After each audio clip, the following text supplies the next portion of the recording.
ಗರುಡ ಪುರಾಣದ ಪ್ರೇತಕಾಂಡದಲ್ಲಿ ಭಗವಂತ ಗರುಡನಿಗೆ ತಾನು ಪಾಪಿಗಳಾದವರು ಯಾವ ರೀತಿ ಯಮ ಮಾರ್ಗದಲ್ಲಿ ಹೋಗ್ತಾರೆ. ಯಮ ಮಾರ್ಗ ಅಂತ ಹೇಳಿದರೆ ಇಲ್ಲಿಂದ ಹೊರಟು ಯಮನ ಲೋಕದವರೆಗೆ ಹೋಗುವಂತಹ ದಾರಿ. ಅದು ದಕ್ಷಿಣದಲ್ಲಿ ಕೆಳಭಾಗದಲ್ಲಿ ಇರುವಂಥದ್ದು. ಅಲ್ಲಿ ಇವನು 1 ವರ್ಷ ಇಡೀ ಹೋಗುತ್ತಾನೆ. ಹೋಗಬೇಕಾದರೆ ಏನೇನು ಯಾತನೆಯನ್ನು, ನೋವನ್ನು ಅನುಭವಿಸ್ತಾನೆ ಅದನ್ನು ತಿಳಿಸ್ಕೊಂಡು ಹೋಗ್ತಾನೆ. ನಾವಿಲ್ಲಿ ತಿಳ್ಕೊಳ್ಬೇಕಾದದ್ದೇನು ಅಂತ ಹೇಳಿದರೆ, ಈ ಮಾರ್ಗದಲ್ಲಿ ಹೋಗುವವರಲ್ಲಿ ತುಂಬ ಪಾಪಿಗಳು ಇರ್ತಾರೆ.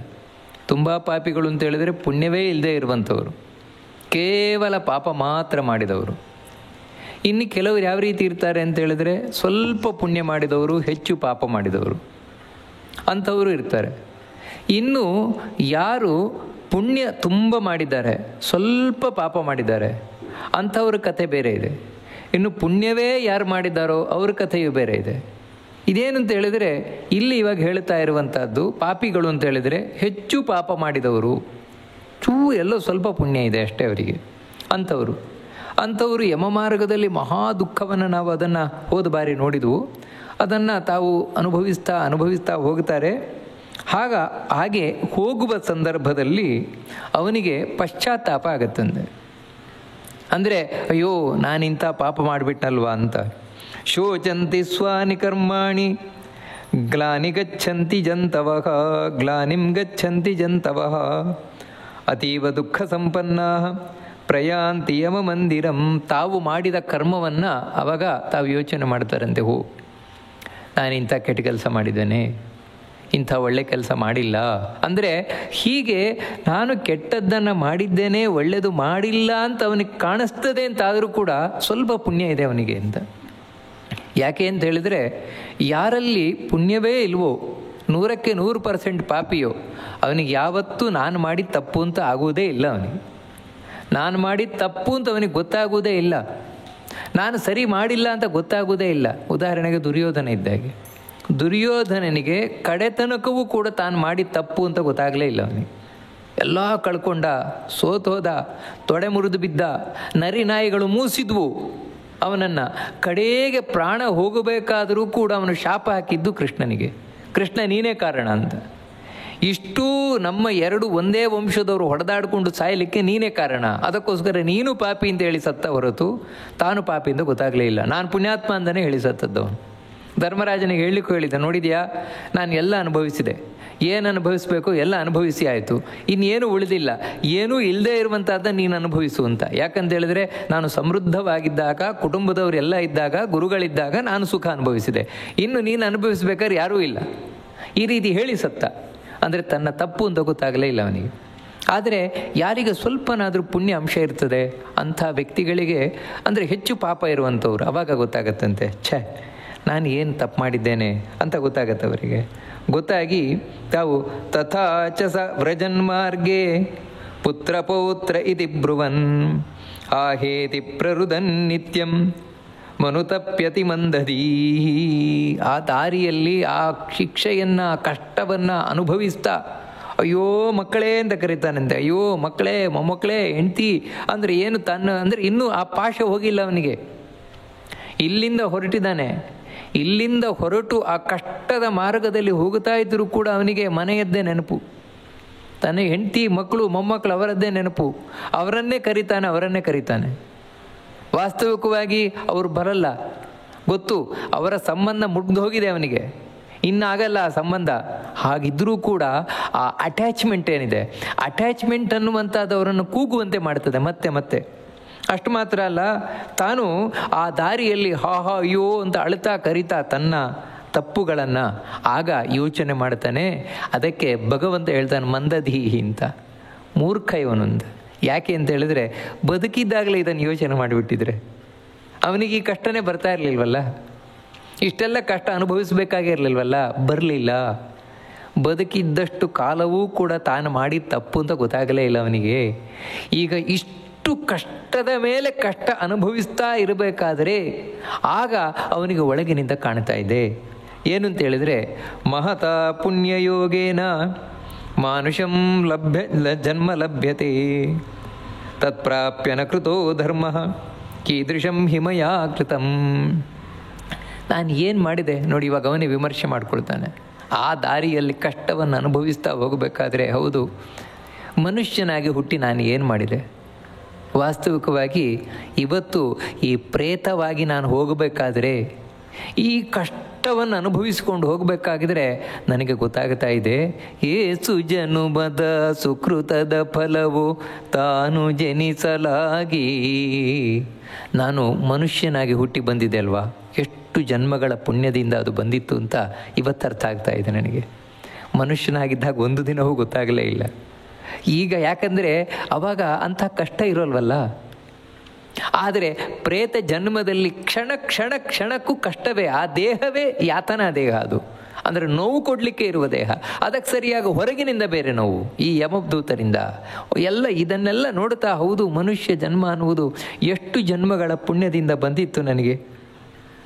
ಆದರೆ ಅಂತಹ ಮನುಷ್ಯ ಜನ್ಮವನ್ನು ನಾನು ಪಡೆದು ಕೂಡ ಏನು ಮಾಡಿದೆ ಅಂದರೆ, ಏನು ಮಾಡಿದೆ ಅಂದರೆ ಇಲ್ಲಿ ಮಾಡಿದ್ದೇನಲ್ಲ, ಉಂಡಿದ್ದು ತಿಂದಿದ್ದು ಎಲ್ಲ ಇಲ್ಲೇ ಮಾಡಿದ್ದಲ್ವ ಅಂತ ಹೇಳಿದರೆ, ಧರ್ಮ ಕಾರ್ಯ ಏನು ಮಾಡಿದೆ ಅಂದರೆ, ಇಲ್ಲಿ ನನ್ನನ್ನು ಈ ಕಷ್ಟದಿಂದ ಪಾರು ಮಾಡುವಂಥದ್ದು ಧರ್ಮ ಕಾರ್ಯ ಮಾತ್ರ.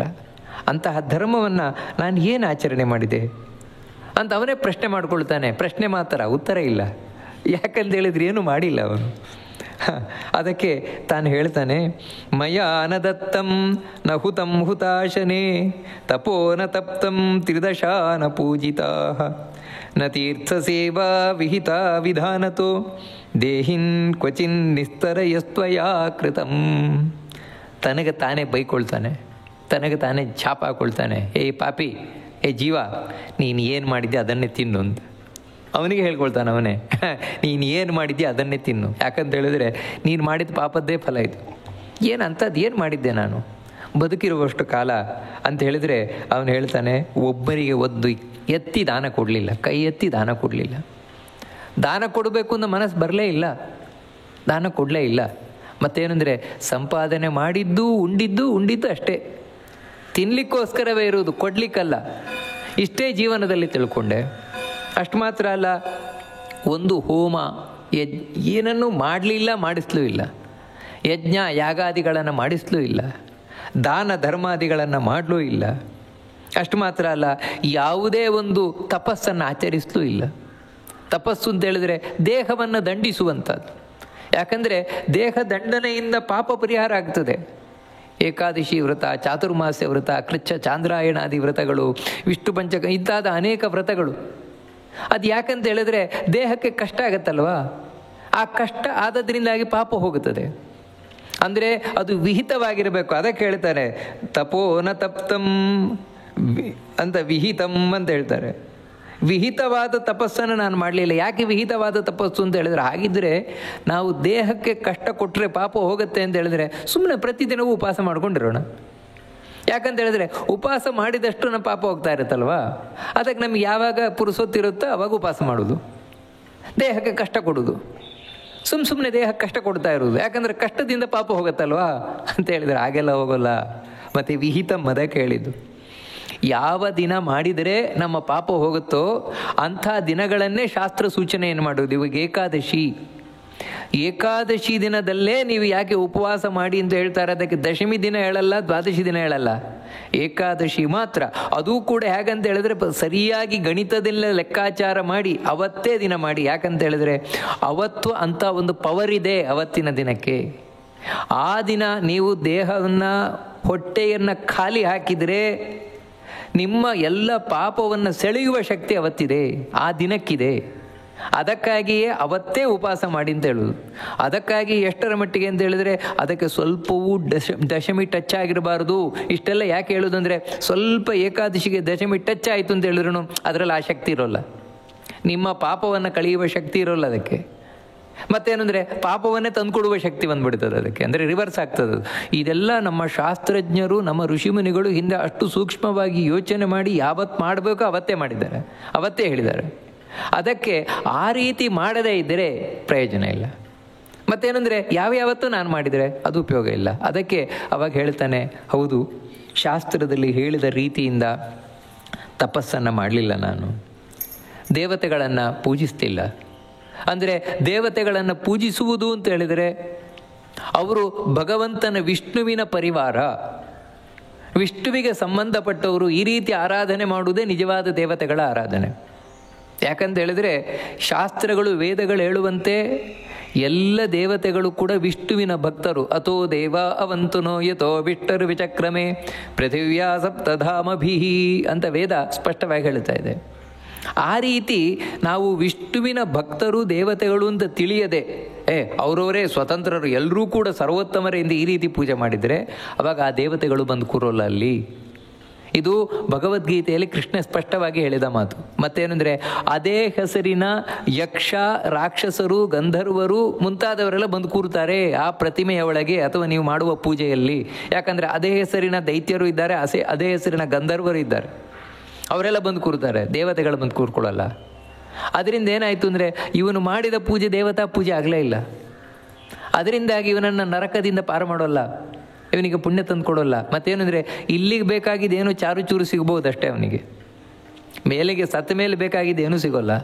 ಅದಕ್ಕೆ ಹೇಳ್ತಾರೆ, ನಾನು ಯಾವ ದೇವತೆಗಳನ್ನು ಪೂಜೆ ಮಾಡಲಿಲ್ವಲ್ಲ. ಅಷ್ಟು ಮಾತ್ರ ಅಲ್ಲ, ನ ತೀರ್ಥ ಸೇವಾ ವಿಹಿತ ವಿಧಾನತಃ, ತೀರ್ಥಯಾತ್ರೆ ಮಾಡಲಿಲ್ಲ. ಮಾಡಿದರೂ ವಿಧಾನಪೂರ್ವಕವಾಗಿ ಮಾಡಲಿಲ್ಲ. ಅಂದರೆ ವಿಧಾನಪೂರ್ವಕವಾಗಿ ಅಂದರೆ ತೀರ್ಥಯಾತ್ರೆಯನ್ನು ಹೀಗೆ, ಯಾಕಂದರೆ ಯಾತ್ರೆ ಅಂದರೆ ಎಲ್ಲಿ ಯಾತನೆ ಇದೆಯೋ ಅದೇ ಯಾತ್ರೆ. ಅಂದರೆ ಕಷ್ಟಪಡಲಿಕ್ಕೆ ಯಾತ್ರೆಗೆ ಹೋಗೋದು. ನಾವು ಹಾಗಲ್ಲ. ಇವತ್ತು ತೀರ್ಥಯಾತ್ರೆ ಅಂದರೆ ಪಿಕ್ನಿಕ್ ಇದ್ದಾಗೆ ಅಂತ ಹೇಳಿದರೆ ನಾವೆಲ್ಲ ಅಂಥ ಸುಸಜ್ಜಿತವಾದ ವ್ಯವಸ್ಥೆ ಉಳ್ಳಂತಹ ಒಳ್ಳೆ ಲಕ್ಸೂರಿ ಆದಂತಹ ಬಸ್ಸು, ಟ್ರೈನು, ಫ್ಲೈಟು ಇದರಲ್ಲೇ ಹೋಗಿ ಒಂದು ಚೂರು ನಮ್ಮ ಮೈಗೆ ಕಷ್ಟ ಆಗದಾಗೆ, ಹೊಟ್ಟೆಗೆ ಕಷ್ಟ ಆಗದಾಗೆ ನಾವು ಹೋಗಿ ಬರುವಂಥವ್ರು. ಇದೇನು ಹೆಚ್ಚು ಪುಣ್ಯ ತಂದುಕೊಡೋಲ್ಲ, ಪಾಪ ಕಳೆಯೋಲ್ಲ. ಮತ್ತೇನೆಂದರೆ ಹಿಂದಿನ ಕಾಲದಲ್ಲಿ ಹೋಗ್ತಾ ಇದ್ದಾಗೇ ತೀರ್ಥಯಾತ್ರೆ ಹೋಗಬೇಕು. ಅಲ್ಲಲ್ಲಿ ಒಂದೊಂದು ತಿಂಗಳಿರಬೇಕು ಒಂದೊಂದು ಕ್ಷೇತ್ರದಲ್ಲಿ. ಅಲ್ಲಿ ಉಪವಾಸ, ವ್ರತ ಮುಂತಾದವುಗಳನ್ನು ಮಾಡಿ, ಧ್ಯಾನ ಮುಂತಾದವುಗಳನ್ನು ಮಾಡಿ ಪಾಪ ಕಳ್ಕೊಳ್ಬೇಕು. ಹೀಗೆ ಅದಕ್ಕೋಸ್ಕರ ಹಿಂದೆ ತೀರ್ಥಯಾತ್ರೆಗೆ ಹೊರಡುವುದು ಅಂತ ಹೇಳಿದ್ರೇ ಅವರು ಇಲ್ಲಿ ತಮ್ಮೆಲ್ಲ ಕಾರ್ಯವನ್ನು ಮುಗಿಸೇ ಹೊರಡುವುದು, ಜವಾಬ್ದಾರಿಯನ್ನು ಮುಗಿಸೇ ಹೊರಡುವುದು. ಯಾಕಂದರೆ ಮತ್ತೆ ಅವರು ವಾಪಸ್ ಬರ್ತಾರೆ ಅಂತ ಗ್ಯಾರಂಟಿ ಇರೋಲ್ಲ. ತೀರ್ಥಯಾತ್ರೆ ಹೋದವರು ವಾಪಸ್ ಬರ್ತಾರೆ ಅಂತ ಗ್ಯಾರಂಟಿ ಇರ್ತಾ ಇರಲಿಲ್ಲ. ಮತ್ತೆ ಅವರು ಬಂದರು ಅಂತ ಹೇಳಿದ್ರೆ ಒಂದೊಮ್ಮೆ ಇವಾಗ ಕಾಶಿಗೆ ಹೋಗ್ತಾ ಇದ್ದದ್ದು ಹೆಚ್ಚು, ಬದರಿಯೆಲ್ಲ ಇಲ್ಲವೇ ಇಲ್ಲ. ಕಾಶಿಗೆ ಹೋಗಿ ಬಂದರು ಅಂದರೆ ಅವರನ್ನು ಮೆರವಣಿಗೆಯಲ್ಲಿ ಕರ್ಕೊಂಡ್ಬರ್ತಾಯಿದ್ರು. ಯಾಕಂದರೆ ಕಾಶಿ ಯಾತ್ರೆ ಮಾಡಿ ಬಂದಿದ್ದಾರೆ ಇವರು ಅಂತ. ಯಾಕಂತ ಹೇಳಿದ್ರೆ ಅಷ್ಟು ಕಷ್ಟ ಇರ್ತಾ ಇತ್ತು. ಆ ರೀತಿ ತೀರ್ಥಯಾತ್ರೆಯು ಕೂಡ ನನ್ನಿಂದ ಮಾಡಲ್ಪಡಲಿಲ್ಲ. ಹೀಗೆ ನನ್ನ ಜನ್ಮವನ್ನು ನಾನೇ ಹಾಳು ಮಾಡಿಕೊಂಡೆ, ಯಾರಿಗೆ ಬೆಟ್ಟು ಮಾಡಿ ತೋರಿಸೋಣ ಅಂತ. ಅಷ್ಟು ಮಾತ್ರ ಅಲ್ಲ, ನ ಪೂಜಿತ ವಿಪ್ರಗಣ ಸುರಾಪಗ ನ ಚಾಶ್ರಿತ ಸತ್ಪುರುಷ ನ ಸೇವಿತ ಪರೋಪಕಾರ ನ ಕೃತ ಕದಾಚನ ದೇಹಿನ್ ಕ್ವಚಿನ್ ನಿಸ್ತರಯಸ್ತ್ವಯಾ ಕೃತಂ. ಬ್ರಾಹ್ಮಣರಿಗೆ ಯಾರು ಭಗವದ್ಭಕ್ತರಾದ ಬ್ರಾಹ್ಮಣರು ಗೌರವ ಕೊಡಲಿಲ್ಲ, ಅವರವನ್ನು ಗೌರವಿಸಲಿಲ್ಲ, ಪೂಜಿಸಲಿಲ್ಲ. ಅಂದರೆ ಯಾರನ್ನು ನಾವು ಬ್ರಾಹ್ಮಣರು ಅಂತ ಕರಿತೇವೆ ಅಂತ ಹೇಳಿದರೆ ಯಾರು ದೇವರಿಗೋಸ್ಕರ ಜೀವನವನ್ನು ಮುಡುಪಾಗಿಟ್ಟಿರ್ತಾರೋ ಅವರು ಬ್ರಾಹ್ಮಣರು. ಯಾಕಂದರೆ ಬ್ರಹ್ಮ ಅಂದ್ರೇ ದೇವರು.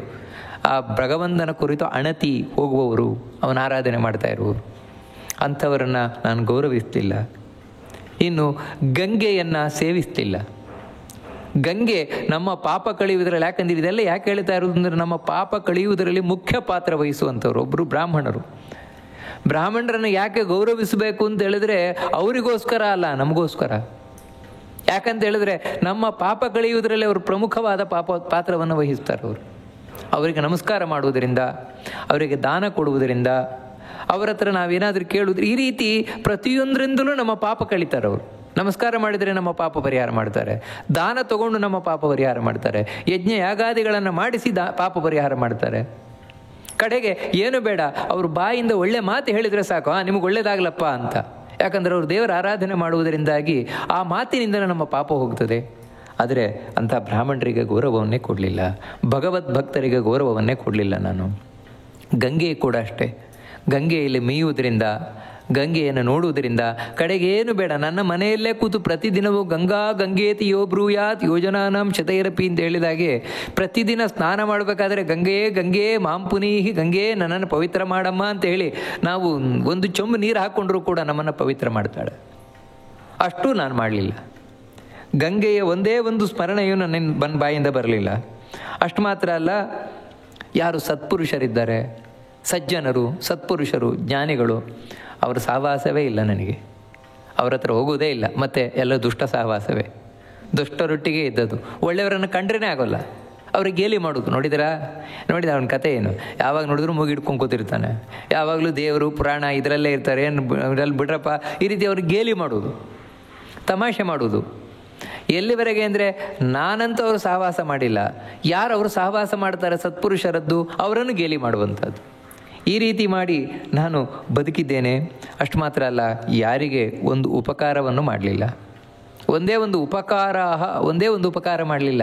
ಆದರೆ ಜಗತ್ತಿನಿಂದ ಬೇಕಾದಷ್ಟು ಉಪಕಾರ ಪಡೆದೆ ನಾನು, ಎಲ್ಲರಿಂದಲೂ ಉಪಕಾರ ಪಡೆದೆ, ಪ್ರತಿಯಾಗಿ ಏನೂ ಮಾಡಲಿಲ್ಲ. ಮತ್ತೇನು ಅಂದರೆ ಸ್ವಾರ್ಥಿಯಾಗಿ ಬದುಕಿದೆ. ನಾನೊಬ್ಬ ತಿನ್ನಬೇಕು, ನಾನೊಬ್ಬ ಇರಬೇಕು, ಈ ರೀತಿಯಿಂದಾಗಿ ನಾನು ಬದುಕಿದೆ. ಹೀಗೆ ನನ್ನ ಜನ್ಮವನ್ನು ನಾನು ಹಾಳು ಮಾಡಿಕೊಂಡೆ.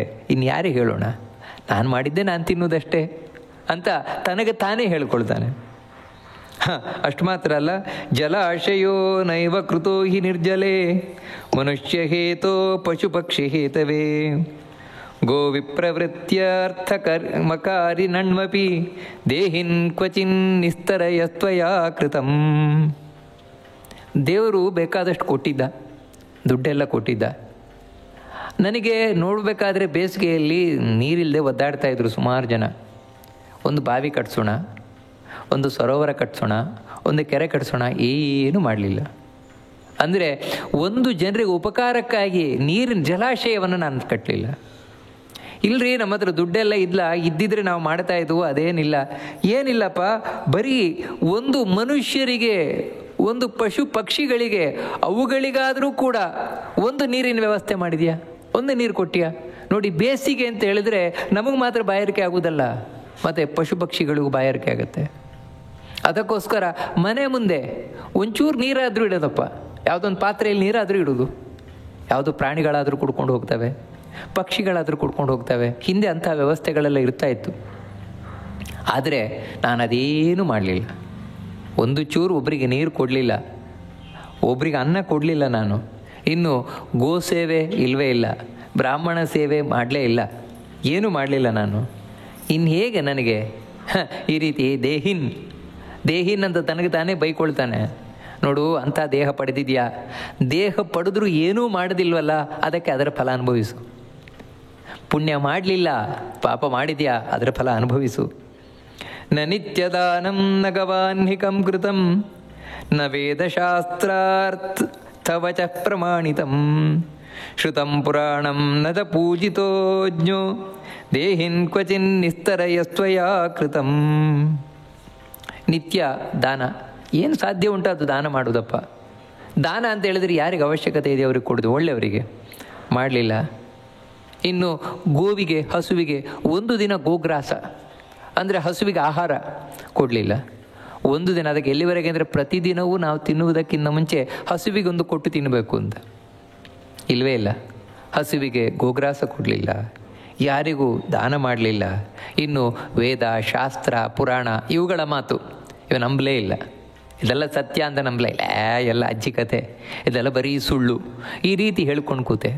ಆ ಕಾರಣದಿಂದಲೇ ಯಾರು ವೇದ, ಶಾಸ್ತ್ರ, ಪುರಾಣಗಳನ್ನೆಲ್ಲ ಹೇಳ್ತಾರೆ ಅವ್ರ ಬಗ್ಗೆ ಗೌರವ ಭಾವನೆಯೂ ಮೂಡಲಿಲ್ಲ, ಅವರನ್ನು ಗೌರವಿಸಲೂ ಇಲ್ಲ ನಾನು. ಹೀಗೆ, ಯಾಕಂದರೆ ಇವರೆಲ್ಲ ಮೂಢರು, ಆ ರೀತಿ ಹೀಯಾಳಿಸ್ಕೊಂಡು ಕೂತೆ. ಹೀಗೆ ನನ್ನ ಜನ್ಮವನ್ನು ನಾನೇ ಹಾಳು ಮಾಡಿಕೊಂಡೆ. ಯಾಕಂತ ಹೇಳಿದ್ರೆ ಪುರಾಣದಲ್ಲೆಲ್ಲ ಹೇಳಿದರು, ಈ ರೀತಿ ಉಂಟು, ನಿನಗೆ ಮುಂದೆ ಅನುಭವಿಸ್ಲಿಕ್ಕುಂಟು, ಅದಕ್ಕೆ ಇವತ್ತೇ ಜಾಗೃತ ಆಗ್ರಿ, ಹಾಗೆಲ್ಲ ಅಂತ. ಅವತ್ತು ನಾನು ಸ್ವಲ್ಪ ಕೇಳಿದರೂ ಕೂಡ ಇವತ್ತು ಈ ಕಷ್ಟ ಬರ್ತಾ ಇರಲಿಲ್ಲ, ಯಾವುದೂ ಕೇಳಲಿಲ್ಲ. ಅವ್ರಿಗೆ ಗೌರವಿಸಲೂ ಇಲ್ಲ. ಅಂತ ಹೇಳಿದ್ರೆ ಪುಣ್ಯ ಸಂಪಾದನೆ ಮಾಡಲಿಲ್ಲ, ಪಾಪ ಮಾಡುವುದನ್ನು ಬಿಡಲಿಲ್ಲ. ಅದಕ್ಕೆ ನಾನು ತಿನ್ನಲೇಬೇಕಲ್ವ, ಏ ಪಾಪಿ, ನೀನು ಮಾಡಿದ್ದನ್ನೇ ನೀನು ತಿನ್ನು ಅಂತ ಅವನೇ ಬೈಕೊಳ್ತಾನಂತೆ. ಅಷ್ಟು ಮಾತ್ರ ಅಲ್ಲ, ಭರ್ತುರ್ಮಯ ನೈವ ಕೃತಂ ಹಿತಂ ವಚಃ ಪತಿವ್ರತಂ ನೈವ ಕದಾಪಿ ಪಾಲಿತಂ ನ ಗೌರವಂ ಕ್ವಾಪಿ ಕೃತಂ ಗುರುಚಿತಂ ದೇಹಿನ್ ಕ್ವಚಿನ್ ನಿಸ್ತರ ಯಸ್ತ್ವಯಾ ಕೃತಂ. ಇನ್ನು ಹೆಣ್ಮಕ್ಳು, ಸ್ತ್ರೀಯರು ತಾವು ಹೀಗೆ ದಾರಿಯಲ್ಲಿ ಕಷ್ಟವನ್ನು ಅನುಭವಿಸ್ತಾ ಯಮ ಮಾರ್ಗದಲ್ಲಿ ಹೋಗಬೇಕಾದ್ರೆ ಅಳ್ತಾ ಹೋಗ್ತಾರಂತೆ. ಆವಾಗ ತಾವು ಮಾಡಿದ ಪಾಪಗಳ ನೆನಪಾಗ್ತಾ ಹೋಗುತ್ತಂತೆ. ಅಂದರೆ ಇದೇ ಸಾಮಾನ್ಯ, ಗಂಡಸರಿಗೆ ಹೆಂಗಸರಿಗೆ ಎಲ್ರಿಗೂ ಇದು ಸಾಮಾನ್ಯ. ಆದರೆ ವಿಶೇಷವಾಗಿ ಹೆಣ್ಮಕ್ಳು, ಸ್ತ್ರೀಯರಿಗಾಗಬೇಕಾದ್ರೆ, ಅಯ್ಯೋ, ಗಂಡನ ಮಾತು ಒಂದು ದಿನವೂ ನಾನು ಕೇಳಲಿಲ್ವಲ್ಲ, ಗಂಡನಿಗೆ ಒಂದು ದಿನವೂ ಗೌರವ ಕೊಡಲಿಲ್ವಲ್ಲ. ಪತಿವ್ರತೆಯಾಗಿ ಪತಿವ್ರತ ಧರ್ಮವನ್ನು ನಾನು ಯಾವತ್ತೂ ಪಾಲಿಸಲೇ ಇಲ್ವಲ್ಲ. ಗಂಡನಿಗೆ ಹಿತವಾದದನ್ನು ಒಂದು ದಿನ ಮಾಡಲೇ ಇಲ್ವಲ್ಲ. ನಾನು ಯಾವತ್ತೂ ಗಂಡನಿಗೆ ವಿರುದ್ಧವಾಗಿ ನಡೀತಾ ಇದ್ನಲ್ವ. ನಾನು ಮಾಡಿದ್ದೆ ನಾನು ತಿನ್ನಬೇಕು, ಇನ್ನೇನು ಮಾಡಲಿಕ್ಕಾಗತ್ತೆ ಅಂತ ಹೆಣ್ಣು ತಾನು ದುಃಖ ಪಡ್ತಾ ಹೋಗ್ತಾಳಂತೆ. ಅಷ್ಟು ಮಾತ್ರ ಅಲ್ಲ, ನ ಧರ್ಮ ಬುದ್ಧಿಯ ಪತಿರೇವ ಸೇವಿತೋ ವನ್ಹಿ ಪ್ರವೇಶೋ ನ ಕೃತೋ ಮೃತೋಪತೌ ವೈಧವ್ಯಮಾಸಾದ್ಯ ತಪೋನ ಸೇವಿತಂ ದೇಹಿನ್ ಕ್ವಚಿನ್ ನಿಸ್ತರಯಸ್ತ್ವಯಾ ಕೃತಂ. ಇನ್ನು ಅಳ್ತಾ ಹೋಗ್ತಾಳಂತ. ಹೌದು, ಗಂಡನನ್ನು ನಾನು ಸೇವಿಸಿದರು ಅಂದರೆ ಗಂಡನಿಗೆ ಸೇವೆ ಮಾಡಿದೆ, ಗಂಡನನ್ನು ಮೆಚ್ಚಿಕೊಂಡೆ, ಗಂಡನ ಪ್ರೀತಿ ಮಾಡಿದೆ. ಯಾಕೋಸ್ಕರ ಅಂಥೇಳಿದರೆ ಕೇವಲ ಹೊರಗಿನ ನೋಟ, ಹೊರಗಿನ ಪ್ರಪಂಚಕ್ಕೆ ತಕ್ಕಂತೆ ಹೊರತು ಧರ್ಮ ಬುದ್ಧಿಯಿಂದಲ್ಲ. ಧರ್ಮ ಬುದ್ಧಿಯಿಂದ ನಾನು ಗಂಡನನ್ನು ಸೇವಿಸಲೇ ಇಲ್ಲ ಅಂದರೆ ಇದು ಬಹಳ ಮುಖ್ಯವಾದ ಮಾತು. ವಾಸ್ತವಿಕವಾಗಿ ಹಿಂದೆ ವಿವಾಹ ಅನ್ನುವಂಥದ್ದಿದ್ದದ್ದೇ ಧರ್ಮಕ್ಕೋಸ್ಕರ ಅಂಥೇಳಿದರೆ ಗಂಡು ಹೆಣ್ಣು ಇಬ್ಬರೂ ಸೇರಿ ಧರ್ಮಾಚರಣೆಯನ್ನು ಮಾಡಲಿಕ್ಕೆ ಅನುಕೂಲವಾಗಲಿಕ್ಕೋಸ್ಕರ ಇದ್ದದ್ದೇ ಹೊರತು ಬೇರೆ ಯಾವ ಕಾರಣದಿಂದಲೂ ಅಲ್ಲ. ವಿವಾಹ ಇದ್ದದ್ದೇ ಅದಕ್ಕೋಸ್ಕರ, ವಿವಾಹ ಅಂತ ವಿಧಿ ಇರುವುದೇ ಅದಕ್ಕೋಸ್ಕರ. ಯಾಕಂದರೆ ಗಂಡು ಹೆಣ್ಣು ಸೇರುವುದಾದರೆ ವಿವಾಹ ಎಂಬ ಕಾರ್ಯಕ್ರಮ ಬೇಕಾಗಿಲ್ಲ ಅದಕ್ಕೆ. ಮತ್ತು ಇವತ್ತು ಬೇರೆ ಮತಗಳಲ್ಲಿ ಯಾವ ರೀತಿ ಇದೆ ಅಷ್ಟೇ ಸಾಕು, ಅದಕ್ಕೊಂದು ಹೋಮ ಮಾಡುವುದಾಗಲಿ ಈ ಮಂತ್ರಗಳು ಇದರ ಅವಶ್ಯಕತೆ ಇಲ್ಲ. ಇದು ಯಾಕೋಸ್ಕರ ಅಂದರೆ ಧರ್ಮ ಮಾರ್ಗದಲ್ಲಿ ಸಾಗಲಿಕ್ಕೋಸ್ಕರ. ಆ ದೃಷ್ಟಿಯಲ್ಲಿ ಪತ್ನಿಗೆ ಪತಿ ತಾನು ಪ್ರತಿಮೆ ಇದ್ದಾಗೆ, ದೇವರ ಪ್ರತಿಮೆ ಇದ್ದಾಗೆ, ಅಲ್ಲಿ ತಾನು ದೇವರನ್ನು ಕಾಣಬೇಕು ಅನ್ನೋದು ಶಾಸ್ತ್ರದ ನಿಯಮ. ಹಾಗೆ ಅವಳು ಪತಿಯ ಸೇವೆ ಮಾಡಬೇಕೇ ಹೊರತು ಮತ್ತೆ ಅದು ಗುಲಾಮಗಿರಿ ಅಲ್ಲ. ಆದರೆ ನಾನು ಆ ರೀತಿ ಯೋಚನೆಯೇ ಮಾಡಲಿಲ್ಲ, ಆ ರೀತಿ ನೋಡಲೇ ಇಲ್ಲ, ಗಂಡನನ್ನು ಆ ರೀತಿ ಗೌರವಿಸಲೇ ಇಲ್ಲ ನಾನು ಅಂತ ಹೇಳ್ತಾಳೆ. ಇನ್ನು ಇದು ಬೇರೆ ಬೇರೆ ಯುಗಗಳಲ್ಲಂತೂ ಯಾವ ರೀತಿ ಅಂತ ಹೇಳಿದ್ರೆ ನಾವು ಇದನ್ನೆಲ್ಲ ಹಿಂದೆ ಕೇಳ್ತೇವೆ. ಪತಿಯೊಟ್ಟಿಗೆ ಪತ್ನಿ ಸಹಗಮನ ಮಾಡ್ತಾ ಇದ್ಲು ಅಂತ. ಆ ಸಹಗಮನ ಯಾವ ರೀತಿ ಇತ್ತು ಅದನ್ನು ಹೇಳ್ತಾರೆ. ನಾವಿವತ್ತು ತಿಳ್ಕೊಂಡಾಗೆ ಅದು ವಿಕೃತವಾಗಿದ್ದದ್ದಲ್ಲ, ಮತ್ತು ಅದಕ್ಕೊಂದು ಯಾವ ರೀತಿ ಕ್ರಮ ಇತ್ತು ಅದನ್ನೆಲ್ಲ ಹೇಳ್ತಾರೆ. ಇವಳು ಯೋಚನೆ ಮಾಡ್ತಾಳಂತ, ಅಯ್ಯೋ ನಾನು ಅದನ್ನು ಮಾಡಲೇ ಇಲ್ವಲ್ಲ. ಮತ್ತು ಯಾಕಂತ ಹೇಳಿದ್ರೆ ಈ ರೀತಿ ನಾನು ಮಾಡಲಿಲ್ವಲ್ಲ ಸಹಗಮನ ಅಂತ ಹೇಳಬೇಕಾದ್ರೆ ಪತಿಯಲ್ಲಿ ಅಷ್ಟು ಗೌರವ ಇತ್ತು ಅವಳಿಗೆ ಅಂತ ಆಯಿತು. ಆದರೆ ಏನೋ ತಪ್ಪು ಮಾಡಿದ್ದಾಳೆ ಅದಕ್ಕೋಸ್ಕರ. ಮತ್ತೇನು ಅಂದರೆ ಹೌದು, ಪತಿ ಹೋದ ಮೇಲೆ ಆಮೇಲೆ ಒಂದು ಹೆಣ್ಣಿನ ಜೀವನ ಯಾವ ರೀತಿ ಅಂದರೆ ವೈರಾಗ್ಯದಿಂದ ಕೂಡಿಕೊಂಡಿರಬೇಕು ಅಂತ. ಪತಿ ಇದ್ದಾಗ ಪತಿಯಲ್ಲಿ ದೇವರನ್ನು ಕಾಣ್ತಾ ಇದ್ಲು, ಪತಿಯಲ್ಲಿ ದೇವರ ಆರಾಧನೆ ಮಾಡ್ತಾ ಇದ್ಲು.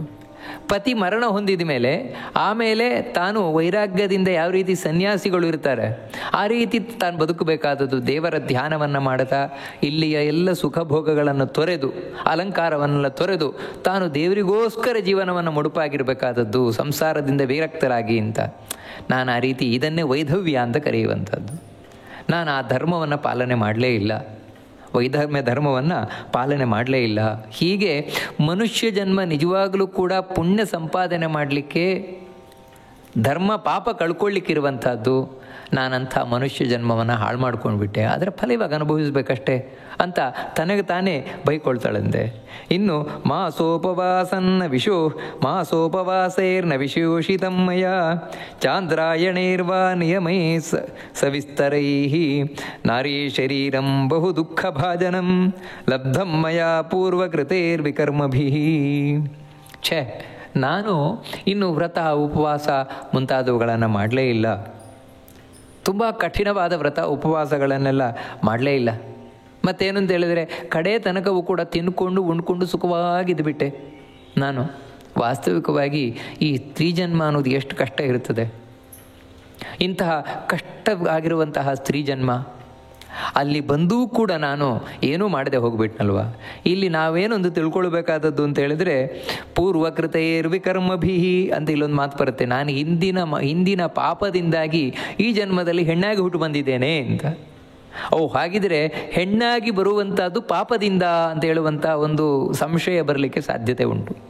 ಕೆಲವರು ಆ ರೀತಿ ಹೇಳೋದು ಉಂಟು. ಏನಂತ ಹೇಳಿದ್ರೆ ಸ್ತ್ರೀಯರೆಲ್ಲರೂ ಪಾಪಿಗಳು ಅಂತ. ಯಾಕಂತ ಹೇಳಿದ್ರೆ ಪಾಪದಿಂದಾಗಿ ಸ್ತ್ರೀಯಾಗಿ ಬರ್ತಾರೆ ಅಂತ. ಆದರೆ ಇದು ಸತ್ಯ ಅಲ್ಲ. ಇದನ್ನು ಜಗದ್ಗುರುಗಳಾದ ಮಧ್ವಾಚಾರ್ಯರು ಸಂಪೂರ್ಣವಾಗಿ ನಿರಾಕರಣೆ ಮಾಡ್ತಾರೆ. ಯಾಕೆಂತ ಹೇಳಿದರೆ ಸ್ತ್ರೀ ಅನ್ನುವಂಥದ್ದು ಪಾಪದಿಂದ ಬರುವುದಲ್ಲ. ಮತ್ತು ಜೀವದಲ್ಲಿಯೇ ಸ್ತ್ರೀ ಜೀವ ಪುರುಷ ಜೀವ ಅಂತಿದೆ. ಅದರಿಂದಾಗಿ ಸ್ತ್ರೀಯರೆಲ್ಲರೂ ಪಾಪಿಗಳಲ್ಲ, ಆದರೆ ಸ್ತ್ರೀಯರಲ್ಲೂ ಪಾಪ ಮಾಡಿದವರಿದ್ದಾರೆ. ಅದೇ ರೀತಿ ಯಾವ ಪುರುಷರು ಅಂದರೆ ಪುರುಷ ಜೀವ ತಾನು ಪಾಪ ಮಾಡಿ ಸ್ತ್ರೀಯಾಗಿ ಹುಟ್ಟು ಬರಲಿಕ್ಕೆ ಸಾಧ್ಯತೆ ಉಂಟು. ಅಂಥವರಿಗೆ ಹೇಳ್ತಾ ಇರುವುದು ಪಾಪದಿಂದ ಸ್ತ್ರೀಯಾಗಿ ಹುಟ್ಟು ಬರ್ತಾರವರು ಅಂತ, ಅಂಥವ್ರಿಗೆ ಹೇಳ್ತಾ ಇರುವಂಥದ್ದು. ಇನ್ಯಾರು ಸ್ತ್ರೀ ಜೀವ ಆಗಿದ್ದೂ ಕೂಡ ತಾನು ಪಾಪ ಮಾಡಿದ್ದಾರೆ ಅಂಥವ್ರನ್ನ ಇಲ್ಲಿ ಹೇಳ್ತಾ ಇರುವುದು. ಯಾಕೆ ಅಂತ ಹೇಳಿದರೆ ಸ್ತ್ರೀಯರನ್ನು ಯಾಕೆ ಹೆಚ್ಚು ಪಾಪ ಮಾಡುವವರು ಅಂತ ಪರಿಗಣನೆ ಮಾಡ್ತಾರೆ ಅಂದರೆ ಸ್ತ್ರೀಯರಿಗೆ ಆಸೆ ಹೆಚ್ಚು. ಸ್ತ್ರೀಯರಲ್ಲಿ ಈ ಕಾಮ, ಕ್ರೋಧ, ಲೋಭ ಅಂದರೆ ಈ ದ್ವೇಷ, ಅಸೂಯೆ ಇವುಗಳೆಲ್ಲ ಸಾಮಾನ್ಯವಾಗಿ, ಯಾಕಂದರೆ ಇದನ್ನು ಮೀರಿ ನಿಂತ ಸ್ತ್ರೀಯರು ಕೂಡ ಇದ್ದಾರೆ, ಅವರನ್ನು ಉತ್ತಮ ಸ್ತ್ರೀಯರು ಅಂತ ಕರೀತಾರೆ. ಹಾಗಿಲ್ಲದೆ ಇದ್ದರೆ ಸ್ತ್ರೀಯರಲ್ಲಿ ಕಾಣುವ ದೋಷವೇ ಇದು ಹೆಚ್ಚು, ಏನಂದರೆ ಆಸೆ ಹಾಗೂ ಈ ದ್ವೇಷ ಮುಂತಾದವುಗಳೆಲ್ಲ. ಇದೇನು ಮಾಡ್ತದೆ ಅಂತ ಹೇಳಿದರೆ ಹೆಚ್ಚು ಪಾಪಕ್ಕೆ ಅವಕಾಶ ಮಾಡಿಕೊಡುತ್ತದೆ. ಅದಕ್ಕಾಗಿ ನಾನು ಇಂಥ ಜನ್ಮ ಪಡೆದು ಕೂಡ ಅದನ್ನು ಸಾರ್ಥಕ ಮಾಡಿಕೊಳ್ಳಿಲ್ವಲ್ಲ ಅಂತ ಹೀಗೆ ಏವಂ ವಿಲಪ್ಯ ಬಹುಶಃ ಸಸ್ಮರನ್ ಪೂರ್ವದೈಹಿಕಂ, ಈ ರೀತಿ ಬಹಳ ತನ್ನನ್ನು ತಾನು ನೆನೆಸ್ಕೊಳ್ತಾ ಹೆಣ್ಣಾಗಲಿ ಗಂಡಾಗಲಿ ಆ ಯಮ ಮಾರ್ಗದಲ್ಲಿ ಹೋಗಬೇಕಾದ್ರೆ ತಾವು ನಿಟ್ಟುಸಿರು ಬಿಡ್ತಾರಂತೆ. ಮಾನುಷತ್ವಂ ಮಮ ಕುತ ಇತಿ, ನನಗೆ ಇನ್ನೆಲ್ಲಿಂದ ಮನುಷ್ಯ ಜನ್ಮ ಬಂದಾಗ ಅದರ ಮಹತ್ವ ಗೊತ್ತಾಗಲಿಲ್ಲ, ಈಗ ಪ್ರೇತವಾಗಿ ಹೋಗಬೇಕಾದ್ರೆ ಗೊತ್ತಾಗ್ತಾ ಇದೆ, ಇನ್ನೆಲ್ಲಿ ನನಗಂಥ ಮನುಷ್ಯ ಜನ್ಮ ಬರ್ತದೆ ಅಂಥೇಳಿ ತಾನು ಅಳ್ತಾ ದುಃಖಿಸ್ತಾ ಮುಂದೆ ಹೋಗ್ತಾರಂತೆ. ಹೀಗೆ ಹೋಗ್ತಾ 17 ದಿನ ಕಳೆದು 18ನೇ ದಿನ ಬಂತು. ಆ 18ನೇ ದಿನ ಬಂದಾಗ ಒಂದು ಸೌಮ್ಯಪುರ ಅಂತ ಅಲ್ಲೊಂದು ಪಟ್ಟಣ, ಅಂದರೆ ಇಲ್ಲಿಂದ ಯಮನ ಪಟ್ಟಣಕ್ಕೆ ಹೋಗುವ ತನಕ ಮಧ್ಯದಲ್ಲಿ 16 ಪಟ್ಟಣಗಳು ಸಿಗ್ತವೆ. ಅದರಲ್ಲಿ ಮೊದಲದ್ದು ಸೌಮ್ಯಪುರ ಅಂತ, ಹೆಸರೇ ಹೇಳುವಾಗೆ ಅದು ಸೌಮ್ಯವಾಗಿರುವ ಪಟ್ಟಣ. ಅಲ್ಲೊಂದು ನದಿ ಬೇರೆ ಹರಿತಾ ಇದೆಯಂತೆ, ಪುಷ್ಪಭದ್ರಾ ನದಿ ಅಂತ. ಅಂದರೆ ನಾವು ಹಿಂದೆ ಕೇಳಿದಾಗೆ ಅದರಲ್ಲಿ ರಕ್ತ ಇದೆ, ಕೀವಿದೆ ಹಾಗೆಲ್ಲ ಏನಿಲ್ಲ, ಶುದ್ಧವಾದ ನೀರೇ ಹರಿತಾ ಇದೆ, ಒಳ್ಳೆ ನೀರು, ತಂಪಾದ ನೀರು ಹರಿತಾ ಇದೆಯಂತೆ. ಅಷ್ಟಲ್ಲದೆ ಅಲ್ಲೊಂದು ಆಲದ ಮರ, ಆ ಆಲದ ಮರದ ಕೆಳಗೆ ಸ್ವಲ್ಪ ಕೂತ್ಕೊಳ್ಳಿಕ್ಕೆ ಇವನು ತಯಾರಾದ. ಯಾಕಂದರೆ 13ನೇ ದಿನ ಹೊರಟವನು ನಾನ್ ಸ್ಟಾಪ್ ದರ ಎಳ್ಕೊಂಡು ಬಂದದ್ದೇ. ಈಗ ಇಲ್ಲಿ ಸ್ವಲ್ಪ ಕೂತ್ಕೊಳ್ಳಿಕ್ಕೆ ಹೀಗೆ ಅಂತ ತಾನು ಸಿದ್ಧ ಆದಾಗಲೇ ಅಲ್ಲಿ ಕೆಲವು ಪ್ರೇತಗಣಗಳೆಲ್ಲ ಇದ್ದಾವಂತೆ, ಅಲ್ಲೇ ಇರುವಂಥವು, ಆ ಊರಿನಲ್ಲೇ ಇರುವಂಥವುಗಳು, ಸೌಮ್ಯಪುರದಲ್ಲೇ ಅವುಗಳು ಬರ್ತಾವಂತೆ. ಅವುಗಳು ಬಂದು ಇವನ ನೋಡುತ್ತವೆ, ಇಲ್ಲಿ ಸ್ವಲ್ಪ ಕೂತ್ನಲ್ವಾ, ಕೂತ್ಕೂಡಲೇ ಇವನಿಗೆ ಯೋಚನೆ ಬರಲಿಕ್ಕೆ ಶುರುವಾಯಿತು. ಯಾಕಂದರೆ ಮನುಷ್ಯ ಹಾಗೆ ನೋಡಿ, ಒಂಚೂರು ರೆಸ್ಟ್ ಸಿಕ್ತು ಅಂತ ಹೇಳಿದ ಕೂಡಲೇ ನೆನಪಾಗುವುದು ಹೆಂಡತಿ, ಮಕ್ಕಳು, ದುಡ್ಡು, ಆಸ್ತಿ ಪಾಸ್ತಿ, ಅದರದ್ದೇ ನೆನಪಾಗ್ಲಿಕ್ಕೆ ಶುರುವಾಯಿತು. ಗೊತ್ತು ಆ ಪ್ರೇತಗಣಗಳಿಗೆ. ಅದಕ್ಕೆ ಅವಳು ಹೇಳ್ತೇವೆ, ಎಲ್ಲಿ ನಿನ್ನ ದುಡ್ಡು, ಎಲ್ಲಿ ನೀನು ಹೆಂಡ್ತಿ, ಎಲ್ಲಿ ನಿನ್ನ ಮಕ್ಕಳು, ಗೇಲಿ ಮಾಡ್ತಾವಂತ ಅವುಗಳಿಗೆ. ನೀನು ಅದನ್ನೇ ಯೋಚನೆ ಮಾಡ್ತಾ ಇದೆಯಲ್ವಾ, ಜೀವನದುದ್ದಕ್ಕೂ ಅವರಿಗೋಸ್ಕರವೇ ಮಾಡಿದಲ್ವಾ. ದುಡ್ಡು ಮಾಡಿದ್ದು, ಸಂಪಾದನೆ ಮಾಡಿದ್ದು, ಗಂಟು ಕಟ್ಟಿದ್ದು, ದುಡ್ಡು ಮಾಡಿದ್ದು, ಸಂಪಾದನೆ ಮಾಡಿದ್ದು, ಗಂಟು ಕಟ್ಟಿದ್ದು, ಎಲ್ಲೋ ಇದ್ದು ದುಡ್ಡು. ಆ ದುಡ್ಡು ಬಂತೇನು ನಿನ್ನೊಟ್ಟಿಗೆ? ಇವಾಗ ಹೆಂಡತಿ ಬಂದ್ಲೇನು, ಮಕ್ಕಳು ಬಂದ್ರೇನು ಅಂತ ಹೇಳಿ, ಮಂಚ ಬಾರದು, ಮಡದಿ ಬಾರದು, ಕಂಚು ಕನ್ನಡಿ ಬಾರದು ಅಂತ ಹೇಳಿದಾಗೆ ಗೇಲಿ ಮಾಡ್ತಾವಂತೆ. ಮತ್ತು ನೋಡು, ಇಲ್ಲಿ ಬೇಕಾದಷ್ಟಿದೆ, ನಾವು ಕೊಡ್ತೇವೆ, ನಿನಗೆ ಏನು ಬೇಕೋ ಕೊಡ್ತೇವೆ ಅಂತ ಹೇಳ್ತಾರಂತೆ. ಅದಕ್ಕೆ ಹೌದೌದು, ಕೊಡಿ ಹಸಿವಾಗ್ತಾ ಇದೆ, ಬಾಯಾರಿಕೆ ಆಗ್ತಾ ಇದೆ ಅಂತ ಹೇಳಿದಾಗ ಅವು ಹೇಳ್ತಾವಂತೆ, ಅಲ್ಲಪ್ಪ ನಿನಗೆ ಗೊತ್ತಿಲ್ವಾ ಒಂದು ದಿನ ಹೋಗ್ಲಿಕ್ಕಿದೆ ಅಂತ, ಇಲ್ಲಿಂದ ಹೊರಡಬೇಕು ಅಂತ ಗೊತ್ತಿಲ್ವಾ? ಯಾರಿಗೇ ಆಗಲಿ ನಾವಿಲ್ಲಿಂದ ಹೋಗ್ತೇವೆ, ಒಂದು ಊರಿಗೆ ಹೋಗ್ತೇವೆ, ಆ ಊರಿಗೆ ಹೋಗಬೇಕಾದ್ರೆ ಮಧ್ಯದಲ್ಲಿ ಏನೂ ಸಿಗೋಲ್ಲ ತಿನ್ನಲಿಕ್ಕೆ, ಆ ಊರಲ್ಲೂ ಏನೂ ತಿನ್ಲಿಕ್ಕೆ ಸಿಗೋಲ್ಲ ಅಂತ ಹೇಳಿದಾಗೆ ಇಲ್ಲಿ ಬುತ್ತಿ ಕಟ್ಕೊಂಡು ಹೊರಡ್ತೇವೋ ಇಲ್ವೋ? ನಮಗೆ ತಿನ್ಲಿಕ್ಕೆ ಬೇಕಾದದನ್ನು ಇಲ್ಲೇ ಕಟ್ಕೊಂಡು ಹೊರಡ್ತೇವೋ ಇಲ್ವೋ? ಹಾಗೆಯೇ ನಿನಗೂ ಕೂಡ ಒಂದು ದಿನ ನಾನು ಈ ದೇಹ ಮನುಷ್ಯ ಜನ್ಮ ಬಿಟ್ಟು ಬರಬೇಕಾಗಿದೆ, ಹೋಗಬೇಕಾಗಿದೆ, ಮಾರ್ಗ ಈ ರೀತಿ ಕಷ್ಟ ಇದೆ, ಅದಕ್ಕೆ ಮಾರ್ಗ ಮಧ್ಯದಲ್ಲಿ ನಾನು ಬುತ್ತಿ ಕಟ್ಕೊಂಡು ಬರಬೇಕು ಅಂತ ಗೊತ್ತಾಗಲಿಲ್ವ ನಿನಗೆ? ಅದು ಗೊತ್ತಾಗಲ್ವಲ್ಲ, ಸಣ್ಣ ಮಕ್ಕಳಿಗೆ ಗೊತ್ತಾಗತ್ತಪ್ಪ. ಸಣ್ಣ ಮಕ್ಕಳು ಶಾಲೆಗೆ ಹೋಗ್ಬೇಕಾದ್ರೆ ಬುತ್ತಿ ಕಟ್ಕೊಂಡು ಹೋಗ್ತವೆ, ಯಾಕಂತ ಹೇಳಿದ್ರೆ ಮಧ್ಯಾಹ್ನ ತಿನ್ಲಿಕ್ಕೆ ಏನಿರೋಲ್ಲ ಅಲ್ಲಿ ಅಂತ. ಆ ರೀತಿ ಆ ಸಣ್ಣ ಮಕ್ಕಳಿಗೆ ಗೊತ್ತಿದೆ ಆಗಿರಬೇಕಾದ್ರೆ ನಿನಗೆ ಗೊತ್ತಿಲ್ವಾ? ಇಷ್ಟು ದೊಡ್ಡವನಾಗಿದೆಯಾ, ನಿನಗೆ ಗೊತ್ತಾಗಲ್ವಾ ಬುತ್ತಿ ಕಟ್ಕೊಂಡು ಬರಬೇಕು ಅಂತ? ಏನು ಇಲ್ಲಿ ಒಂದೇ ಧರ್ಮದ ಬುತ್ತಿ, ನೀನು ಧರ್ಮ ಕಟ್ಕೊಂಡು ಬಂದಿದ್ಯಾ, ಪುಣ್ಯ ಕಟ್ಕೊಂಡು ಬಂದಿದ್ಯಾ, ಇಲ್ಲೇನಾದರೂ ಪಡ್ಕೊಳ್ಬಹುದು ಇಲ್ವಾ? ಇಲ್ಲೇನೂ ಸಿಗೋಲ್ಲ ನಿನಗೆ. ಪುಣ್ಯ ಇಲ್ದಿದ್ದವನಿಗೆ ಇಲ್ಲೇನೂ ಇಲ್ಲ ಅಂತ ಹೇಳ್ತಾವಂತೆ. ಹೌದಾ, ನನಗಿದೆಲ್ಲ ಗೊತ್ತೇ ಇರಲಿಲ್ಲ. ಗೊತ್ತಿದ್ರೆ ಖಂಡಿತ ನಾನು ಕೂಡ ಧರ್ಮ ಮಾಡ್ತಾ ಇದ್ದೆ, ಅದನ್ನು ಧರ್ಮದ ದುಡ್ಡನ್ನು ತೊಗೊಂಬರ್ತಾ ಇದ್ದೆ. ಅಂದರೆ ಧರ್ಮದ ದುಡ್ಡು ಅಂದರೆ ಈ ದುಡ್ಡಲ್ಲ, ಧರ್ಮವೇ ದುಡ್ಡು. ನಾವೇನು ಧರ್ಮಾಚರಣೆ ಮಾಡ್ತೇವೆ, ಪುಣ್ಯಾಚರಣೆ ಮಾಡ್ತೇವೆ, ಅದೇ ನಮಗೆ ದುಡ್ಡಾಗಿರುವಂಥದ್ದು ಸತ್ತ ಬಳಿಕ. ಅದು ನಾನು ತರಲೇ ಇಲ್ಲ. ಯಾಕೆ ನನಗೆ ಗೊತ್ತಾಗಲೇ ಇಲ್ಲ?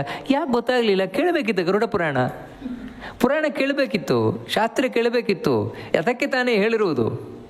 ಯಾಕಂತ ಹೇಳಿದ್ರೆ ಮುಂದೆ ಈ ಕಷ್ಟ ಅನುಭವಿಸ್ಲಿಕ್ಕಿದೆ ಅಂತ ಮೊದಲೇ ಹೇಳಿರುವಂಥದ್ದು. ನನಗೆ ಗೊತ್ತೇ ಇಲ್ಲ ಅಂತ ಹೇಳಬೇಡಿ ಅಂತ. ನೀನು ಯಾಕೆ ಕೇಳಲಿಲ್ಲ? ಅದನ್ನು ಕೇಳದೇ ಇದ್ದದ್ದು ನೀನು ತಪ್ಪು ಅಂತ ಹೇಳಿ ಆ ಪ್ರೇತಗಳು ಅಲ್ಲಿಂದ ಹೊಡೆದು ಓಡಿಸ್ತಾವಂತೆ.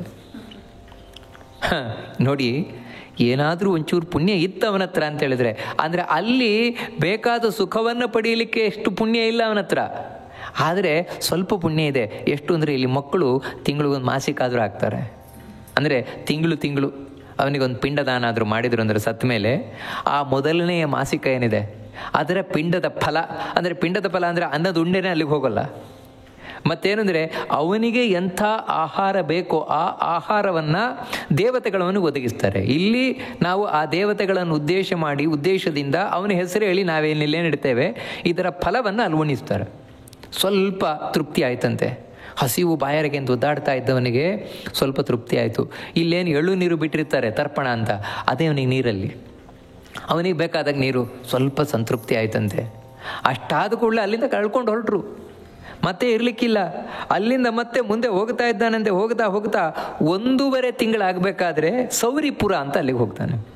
1.5 ತಿಂಗಳಿಗಾಗಬೇಕಾದ್ರೆ ಆ ಸೌರಿಪುರದಲ್ಲಿ ನಾಸ್ತಿ ರಾಜ ವೈ ಜಂಗಮ ಕಾಲ ರೂಪದೃಕ್, ಜಂಗಮ ಎಂಬಂತಹ ರಾಜ ಇದ್ದಾನಂತೆ.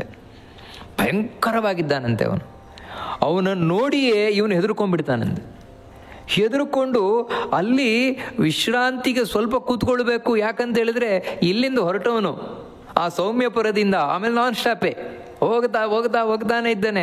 ಇಲ್ಲೇನೋ ಒಂಚೂರು ಕೂತ್ಕೊಳ್ಬೇಕು ಅಂತ ಹೇಳ್ಬೇಕಾದ್ರೆ ಇವನನ್ನು ನೋಡಿ ಅಲ್ಲಿಂದ ಕಾಲು ಕೇಳ್ತಾನಂತೆ. ಆವಾಗ ಏನಾದರೂ 1.5 ತಿಂಗಳಿಗೆ ಒಂದು ಮಾಸಿಕ ಹಾಕಲಿಕ್ಕಿದೆ, ಅಂದರೆ ಇಲ್ಲಿ ಪಿಂಡದಾನಾದಿಗಳನ್ನು ಹಾಕಲಿಕ್ಕಿದೆ. ಏನಾದರೂ ಹಾಕಿದರೆ ಇಲ್ಲಿ ಮಕ್ಕಳು ಅದು ಕ್ರಮ ಪ್ರಕಾರವಾಗಿ ಅದು ಅವನಿಗೆ ಸಿಗತ್ತೆ ಆಹಾರವಾಗಿ. ಅಲ್ಲಿಂದ ಮುಂದೆ 2ನೇ ತಿಂಗಳಿಗೆ ಆಗಬೇಕಾದ್ರೆ ನಗೇಂದ್ರ ಭವನ ಅಂತ ಅಲ್ಲಿಗೆ ಹೋಗ್ತಾನೆ. ಸುರೇಂದ್ರ ಭವನ ಅಂತಲೂ ಹೇಳ್ತಾರೆ, ನಗೇಂದ್ರ ಭವನ ಅಂತ ಹೇಳ್ತಾನೆ. ಅಲ್ಲಿಗೆ ಹೋಗ್ತಾನೆ. ಅಲ್ಲಿಗೆ ಹೋಗಿ ಅಲ್ಲಿ ಸ್ವಲ್ಪ ವಿಶ್ರಾಂತಿ, ಅಂದರೆ ಇಂಥ ಪಟ್ಟಣ ಸಿಕ್ಕಿದರೆ ಸ್ವಲ್ಪ ವಿಶ್ರಾಂತಿ.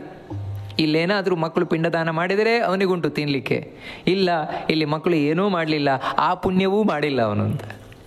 ಅಂದರೆ ಒಳ್ಳೆ ಮಕ್ಕಳನ್ನು ಪಡೆದ ಪುಣ್ಯವೂ ಮಾಡಲಿಲ್ಲ. ಎಲ್ಲಿವರೆಗೆ ಅಂದರೆ ಒಳ್ಳೆ ಮಕ್ಕಳು ಅಂದರೆ ಇನ್ನೇನಲ್ಲ, ಅವನು ಸ್ವರ್ಗಕ್ಕೇರಿಸುವ ಮಕ್ಕಳಲ್ಲ. ಮತ್ತೇನು ಅಂದರೆ ನೋಡಿ, ಸ್ವರ್ಗಕ್ಕೇರಿಸುವ ಮಕ್ಕಳು ಬೇರೆ, ಆ ಪುಣ್ಯ ಬೇರೆಯೇ. ಇದು ಅಂಥ ಮಕ್ಕಳನ್ನು ಪಡೆದದ್ದಲ್ಲ. ಕಡೇ ಪಕ್ಷ ಆ ಮಕ್ಕಳು ತಂದೆಗೆ ತಿಂಗಳ ಒಂದು ಪಿಂಡದಾನ ಹಾಕಿ ತಿಲತರ್ಪಣ ಕೊಟ್ಟರು ಅಂತ ಆದವು ಕೂಡ ಅದು ಸ್ವಲ್ಪನಾದರೂ ಪುಣ್ಯ ಮಾಡಿದ್ದಾನೆ ಅಂತ. ಆಪತ್ತಲ್ಲಿ ಸಂಪತ್ತು ಅಂತ ಹೇಳ್ತೇವಲ್ವ, ಆ ರೀತಿ ಅದೂ ಇಲ್ಲದೆ ಇದ್ದರೆ ಅಲ್ಲಿಂದ ಮತ್ತೆ ತಾನು ದುಃಖದಿಂದ ಮುಂದೆ ಹೋಗ್ತಾನಂತೆ. ಇಲ್ಲೇನಾದರೂ ಪಿಂಡದಾನ ಮಾಡಿದರೆ ಅದರ ಫಲವನ್ನು ಅನುಭವಿಸಿ ಮುಂದೆ ತಾನು ಹೋಗ್ತಾನೆ. 3ನೇ ತಿಂಗಳು, ಆ 3ನೇ ತಿಂಗಳಿಗೆ ಆಗಬೇಕಾದ್ರೆ ಅಂದರೆ 1 ತಿಂಗಳು ಒಂದು ಸಲ ಸ್ವಲ್ಪ ಕೂತ್ಕೊಂಡ, ಆಮೇಲೆ ಹೊರಟವನು ನಾನ್ ಸ್ಟಾಪ್ ಹೋಗ್ತಾನೇ ಇರು. ಆಮೇಲೆ ಮುಂದೆ ಗಂಧರ್ವ ಪಟ್ಟಣ ಅಂತ ಸಿಗುತ್ತಂತೆ 3ನೇ ತಿಂಗಳಿಗೆ. ಆ ಗಂಧರ್ವ ಪಟ್ಟಣದಲ್ಲಿ ಹೆಸರೇ ಹೇಳುವಾಗೆ ಗಂಧರ್ವರೆಲ್ಲ ಇದ್ದಾರೆ. ಅಲ್ಲಿ ಹೋಗ್ತಾನೆ, ಅಲ್ಲಿ ಸ್ವಲ್ಪ ಕೂತ್ಕೊಳ್ತಾನೆ. ಇಲ್ಲೇನಾದರೂ 3ನೇ ತಿಂಗಳು ಮಾಸಿಕ ಮಾಡಿದರೆ ಅದನ್ನು ಅನುಭವಿಸಿ ನಂತರ 4ನೇ ತಿಂಗಳಿಗೆ ಆಗಬೇಕಾದ್ರೆ ಶೈಲಾಗಮ ಅಂತ ಆ ಪಟ್ಟಣ ಹೆಸರೇ ಹೇಳುವಾಗೆ ಅಲ್ಲಿ ಯಾವಾಗಲೂ ಮಳೆ. ಯಾವುದರ ಮಳೆ ಅಂದರೆ ಕಲ್ಲಿನ ಮಳೆಗೆ ಬರ್ತಾ ಇರುವಂತಹ ಪಟ್ಟಣ. ಆ ಕಲ್ಲಿನ ಮಳೆ ಇವನ ಮೇಲೂ ಬೀಳ್ತದಂತೆ, ದಬ್ಬ ಬೀಳ್ತದಂತೆ ಇವನ ಮೇಲೆ. ಅಂದರೆ ನಾವು ತಿಳ್ಕೊಳ್ಬೇಕಾದ್ರೆ ಈ ಕಲ್ಲಲ್ಲ. ಯಾಕಂತ ಹೇಳಿದ್ರೆ ಆ ಶರೀರ ಸೂಕ್ಷ್ಮ ಶರೀರ, ಕಣ್ಣಿಗೆ ಕಾಣದ ಶರೀರ ಅದು. ಇವಾಗ ಗಾಳಿಗೆ ಕಲ್ಲು ಬಿದ್ದರೆ ಏನಾಗುತ್ತೆ? ಕಲ್ಲು ಬಿದ್ದರೆ ಗಾಳಿಗೆ ಏನಾಗಲ್ಲ. ಆದರೆ ಅದು ಎಂಥ ಕಲ್ಲು ಅಂತ ಹೇಳಿದ್ರೆ ಆ ಯಾತನಾ ದೇಹ ಹೊಂದಿದ ಪ್ರೇತಕ್ಕೆ ನೋವನ್ನುಂಟು ಮಾಡುವ ಕಲ್ಲುಗಳು. ಅಂಥ ಸೂಕ್ಷ್ಮವಾದದ್ದು. ಇದೆಲ್ಲ ನಾವು ತಿಳ್ಕೊಳ್ಬೇಕಾದದ್ದು. ಆ ಕಲ್ಲಿನ ಹೊಡೆತವನ್ನು ತಿಂತ ಆ ಶೈಲಾಗಮ ಪಟ್ಟಣದಲ್ಲಿ ಇಲ್ಲಿ ಏನಾದರೂ 4ನೇ ತಿಂಗಳು ಮಾಸಿಕ ಮಕ್ಕಳು ಮಾಡಿದ್ರು ಅಂತ ಹೇಳಿದ್ರೆ ಅದನ್ನು ಅನುಭವಿಸಿಯೂ ಕೂಡ ಅವನಿಗೆ ಸುಖ ಸಿಗೋಲ್ಲ. ಅಲ್ಲಿಂದ ಮೊದಲು ಹೋದರೆ ಸಾಕು ಅಂತ ಅಲ್ಲಿಂದ ತಾನು ಮುಂದೆ ಕಾಲು ಕಿಳ್ತಾ ಹೋಗ್ತಾನಂತೆ. ಇನ್ನು 5ನೇ ತಿಂಗಳಿಗೆ ಆಗಬೇಕಾದ್ರೆ ಕ್ರೌಂಚಪುರ ಅಂತ ಆ ಕ್ರೌಂಚಪುರವನ್ನು ಸೇರ್ತಾನೆ. ಅಲ್ಲಿ ಮತ್ತೆ ಇಲ್ಲೇನಾದರೂ ಮಕ್ಕಳು ಪಿಂಡದಾನ ಮಾಡಿದರೆ ಅದರ ಫಲವನ್ನು ಅನುಭವಿಸಿ 6ನೇ ತಿಂಗಳಿಗೆ ಆಗಬೇಕಾದ್ರೆ ತಾನು ಇನ್ನು 5.5 ತಿಂಗಳಿಗೆ ಇನ್ನೊಂದು ಪಟ್ಟಣ ಸಿಗತ್ತೆ. ಅದ್ಯಾವುದು ಅಂದರೆ ಕ್ರೂರಪುರ ಅಂತ. ಹೆಸರೇ ಹೇಳುವಾಗೆ ಕ್ರೂರಪುರ ಅದು. ಅಲ್ಲೆಲ್ಲ ಕ್ರೂರವೇ ಇರುವಂಥದ್ದು, ಕ್ರೂರಿಗಳೇ ಇರುವಂಥದ್ದು. ಅಲ್ಲಿ ಏನಾದರೂ ಪಿಂಡದಾನ ಮಾಡಿದ ಅನುಭವಿಸಿ 6ನೇ ತಿಂಗಳು ಆಗಬೇಕಾದ್ರೆ ಮತ್ತೆ ಇವನು ಚಿತ್ರಭವನ ಅಲ್ಲಿಗೆ ಹೋಗ್ತಾನಂತೆ. ಚಿತ್ರಭವನದಕ್ಕೆ ಹೋಗ್ತಾನೆ. ಆ ಚಿತ್ರಭವನದಕ್ಕೆ ಹೋದಾಗ 6ನೇ ತಿಂಗಳು ಕಂಪ್ಲೀಟ್ ಆದಾಗ ಆಗ ಕೆಲವರು ನಾವಿಕರು ಬರ್ತಾರೆ. ಯಾಕಂದರೆ ಅದಾದ ಮೇಲೆ ಇರೋದು ವೈತರಣಿ ನದಿ. ಆ ಚಿತ್ರಭವನ ಆದಮೇಲೆ ಸಿಗುವಂಥದ್ದು, ಅಂದರೆ ಭವನ ಅಂತ ಹೇಳಿದರೆ ಇದು ಮನೆ ಅಲ್ಲ, ಪಟ್ಟಣ. ಅದಾದ ಮೇಲಿರುವಂಥದ್ದು ವೈತರಣಿ ನದಿ. ಅದನ್ನು ದಾಟಿಸಲಿಕ್ಕೆ ಅಲ್ಲಿ ಕೆಲವರು ಅಂಬಿಗರು, ದೋಣಿ ಸಾಗಿಸುವವರೆಲ್ಲ ಇದ್ದಾರಂತೆ. ಅವ್ರು ಬರ್ತಾರಂತೆ. ಅವ್ರು ಬಂದು ಇವನ ಹತ್ರ ಹೇಳ್ತಾರಂತೆ, ಏನಪ್ಪ ನಿಮ್ಮನ್ನು ನೋಡು, ವೈತರಣಿ ನದಿ ಇದೆ, ಭಯಂಕರ ನದಿ, ಕೊತ ಕೊತ ಕೊತ ಕುದಿತಾ ಇರ್ತದೆ. ನಾವು ಹಿಂದೆ ಕೇಳಿದಾಗೆ ರಕ್ತ, ಕೀವು, ಮಲ, ಮೂತ್ರ ಇವುಗಳಿಂದ ಕೂಡಿಕೊಂಡಿರುವಂಥದ್ದು ಭಯಂಕರವಾದದ್ದು. ನಾವು ನಿನ್ನನ್ನು ಆರಾಮವಾಗಿ ದಾಟಿಸಿಬಿಡ್ತೇವೆ, ಕಷ್ಟವೇ ಆಗದಾಗ ದಾಟಿಸಿಬಿಡ್ತೇವೆ. ಅದಕ್ಕೆ ಹೆಸರೇ ವೈತರಣಿ ಅಂತ. ಯಾಕೆ ವೈತರಣಿ ಅಂತ ಹೇಳಿದ್ರೆ ವಿತರಣ ಅಂದರೆ ಕೊಡುವಂಥದ್ದು ಅಂತ. ಕೊಡುವುದರಿಂದಾಗಿ ನಮ್ಮನ್ನು ಇದು ನಮ್ಮ ದಾಟಿಸ್ತದದು. ಅದಕ್ಕಾಗಿ ಅದಕ್ಕೆ ದಾನಂ ವಿತರಣಂ ಪ್ರೋಕ್ತಂ ಮುನಿಭಿಸ್ತತ್ವದರ್ಶಿಭಿಃ ಯಂ ಸಾ ತೀರ್ಯತೆ ತಸ್ಮಾತ್ ವೈತರಣಿ ಸ್ಮೃತ. ದಾನವನ್ನು ವಿತರಣ ಅಂತ ಹೇಳ್ತಾರೆ. ಆ ದಾನವನ್ನು ಮಾಡಿಸುವುದರಿಂದ ದಾಟಿಸುವುದು, ವಿಶೇಷವಾಗಿ ಗೋದಾನ. ಆ ಗೋದಾನವನ್ನು ಮಾಡಿದರೆ ನಿನ್ನಲ್ಲಿ ದಾಟಿಸ್ಬಿಡ್ತೇವೆ. ಇದೆಯಾ ನಿನ್ನ ಹತ್ರ ಅದೇನು ಪುಣ್ಯ ಇದೆಯಾ? ಪುಣ್ಯ ಇದ್ರೆ ಕೊಟ್ಬಿಡಪ್ಪ ನಮಗೆ. ಯಾಕಂತ ಹೇಳಿದ್ರೆ ಅಲ್ಲಿ ದುಡ್ಡು ಚಲಾವಣೆ ಬರೋದಿದೆ, ಪುಣ್ಯದ ದುಡ್ಡೇ. ನಮ್ಮ ಹತ್ರ ಪುಣ್ಯ ಇದೆಯಾ, ಅಲ್ಲಿ ಸುಖ ಪಡೀಲಿಕ್ಕೆ ಸಾಧ್ಯ ಉಂಟು. ಇವನಂತ ಅದು ಮಾಡಿಲ್ಲ. ಅಂತ ಗೋದಾನ ಮುಂತಾದವುಗಳೆಲ್ಲ ಮಾಡಿದರೆ ಈ ದಾರಿಯಲ್ಲಿ ಬರ್ತಾನೆ ಇರಲಿಲ್ವಲ್ಲ ಅವನು. ಒಂದೊಮ್ಮೆ ಗೋದಾನ ಇಲ್ಲಿ ಮಾಡಿದ್ರು ಅಂತ ಹೇಳಿದ್ರೆ ಒಳ್ಳೆ ಕ್ರಮದಿಂದ ಇಲ್ಲಿ ಮಕ್ಕಳಾದರೂ ಗೋದಾನ ಮಾಡಿದರು, ಅಥವಾ ಇವನೇ ಸಾಯುವುದಕ್ಕಿಂತ ಮುಂದೆ ಗೋದಾನ ಮಾಡಿದ್ದ ಅಂತ ಹೇಳಿದರೆ ಆವಾಗ ಆರಾಮವಾಗಿ ಅವನನ್ನು ದೋಣಿಯಲ್ಲಿ ಕೂರಿಸಿಕೊಂಡು ಆ ನಾವಿಕರು ದಾಟಿಸಿಬಿಡ್ತಾರಂತೆ ವೈತರಣಿ ನದಿಯನ್ನು. ಕಷ್ಟವೇ ಆಗೋದಿಲ್ಲ ಇವನಿಗೆ. ಇಲ್ಲ, ಯಾವ ದಾನವೂ ಮಾಡಲಿಲ್ಲ. ಇಲ್ಲಿ ಮಕ್ಕಳು ಇವನ ಉದ್ದೇಶವಾಗಿ ಆ 6ನೇ ತಿಂಗಳಾದ ಮೇಲೆ ಯಾವ ದಾನವನ್ನು ಮಾಡಲಿಲ್ಲ, ಗೋದಾನ ಮುಂತಾದವುಗಳನ್ನು. ಆವಾಗ ಯಮಭಟ್ಟರು ನೀನು ಹಣೆ ಬರ ಅನುಭವಿಸು ಅಂತ ಹೇಳ್ತಾರಂತೆ.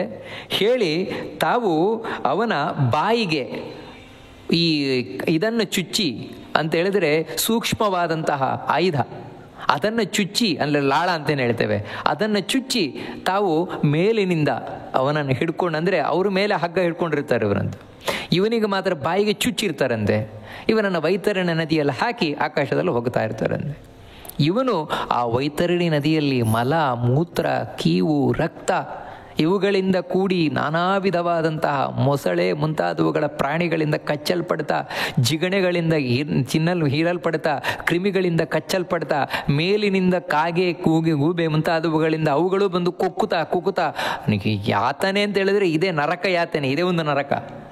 ಆ ರೀತಿ ಅನುಭವಿಸ್ತಾ ಅದರ ಮಧ್ಯದಲ್ಲಿ ಸುಳಿಗಳು, ಆ ಸುಳಿಗಳಲ್ಲಿ ಪಾತಾಳ ತನಕ ಹೋಗ್ತಾನಂತೆ. ಹೋಗಿ ಮೇಲೆ ಬರ್ತಾನೆ, ಅದನ್ನೇ ಕುಡಿತಾನಂತೆ. ಈ ರೀತಿ ಮಾಡ್ತಾ ಹೇಗೋ ತಾನು ದಾಟಿದ, ಆ ವೈತರಣಿ ನದಿಯನ್ನು ದಾಟಿದ. ವೈತರಣಿ ನದಿಯನ್ನು ದಾಟಿ ಆನಂತರ ಇಲ್ಲೇನಾದರೂ 6ನೇ ತಿಂಗಳು ಮಾಸಿಕ ಮಾಡಿದರೆ ಆ ಕಷ್ಟದಲ್ಲೇ ಅನುಭವಿಸ್ತಾನಂತೆ. ಕಷ್ಟದಲ್ಲೇ ಅದು ಸಿಗತ್ತೆ ಅವನಿಗೆ. ಅದಾಗಿ ನಂತರ 7ನೆಯ ತಿಂಗಳಿಗೆ ಆಗಬೇಕಾದ್ರೆ ಅವನು ಬಖ್ವಾಪದ ಅಂತ ಪಟ್ಟಣಕ್ಕೆ ಹೋಗ್ತಾನೆ. ಹೆಸರೇ ಹೇಳುವಾಗೆ ಹೆಜ್ಜೆ ಹೆಜ್ಜೆಗೂ ಎಲ್ಲಿ ಕಷ್ಟ ಇದೆಯೋ ಅದು ಬಖ್ವಾಪದ ಅಂತ. ಸಿಕ್ಕಾಪಟ್ಟೆ ಆಪತ್ತಿರುವ ಜಾಗ ಅಂತ, ತುಂಬ ಪ್ರಾಬ್ಲಮ್ ಇರುವ ಜಾಗ. ಅಲ್ಲಿಗೆ ಹೋಗ್ತಾನಂತೆ. ಅಲ್ಲಿ ಇಲ್ಲೇನಾದರೂ ಮಕ್ಕಳು ಶ್ರಾದ್ದಾದಿಗಳನ್ನು ಮಾಡಿದರೆ ಅದರ ಫಲವನ್ನು ಅನುಭವಿಸ್ತಾ ಆಮೇಲೆ 8ನೆಯ ಮಾಸಕ್ಕಾಗಬೇಕಾದ್ರೆ, 8ನೇ ತಿಂಗಳಿಗಾಗಬೇಕಾದ್ರೆ ಅವನು